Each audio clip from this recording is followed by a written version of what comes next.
Привіт-привіт! Прийшла пора для заквашування капусти. Особисто я дуже люблю таку капусту. Вона корисна і багата вітаміном С. Тому вирішила поділитися, як квашу капусту я. Отже, одну велику капустину очищаю від зів'ялого чи пошкодженого листя. Мию та шинкую дрібно. Велику морквину натираю на крупній терці і додаю також до капусти. Тепер лавровий лист і перець горошком. Скільки давати? Зазвичай я даю на око. Це більше на смак, питання смаку.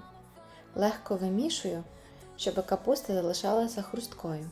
Квасити капусту можна в банках, бочках, в харчових контейнерах. Головне, щоб була ємність та можливість покласти її на якусь тацю, куди при необхідності могла би стікати вода.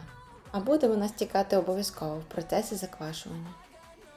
Я складаю до банки капусту, але спочатку даю лавровий лист і перець горошку. Капусту притискаю кулачком не сильно.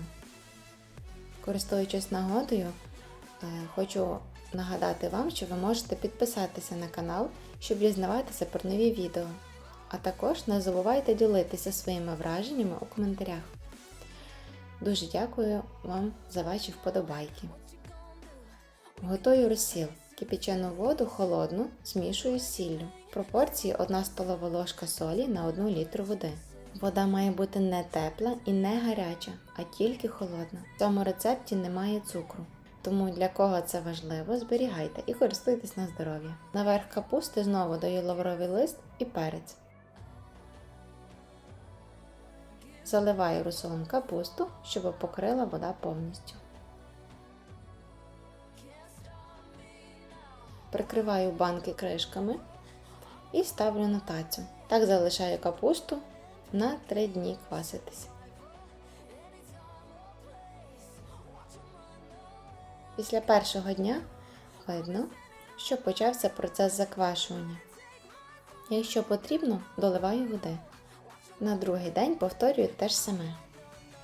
Капуста вже змінила свій колір і набуває притаманного запаху. Останній третій день. Подивіться, як капуста помітно зменшилася в кількості, коли я натискаю на неї ложкою. Тому я зменшую банки, перекладу капусту в більші, тим самим заповнюю їх доверху. Нічого страшного, якщо виливається водичка.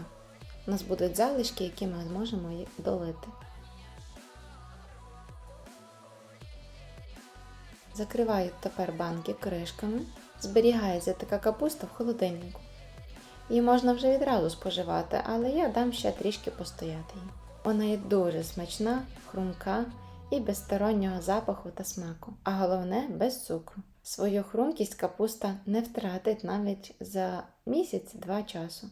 Ось такий простий рецепт квашеної капусти, яку може приготувати кожен. Смачного і здорового вам харчування!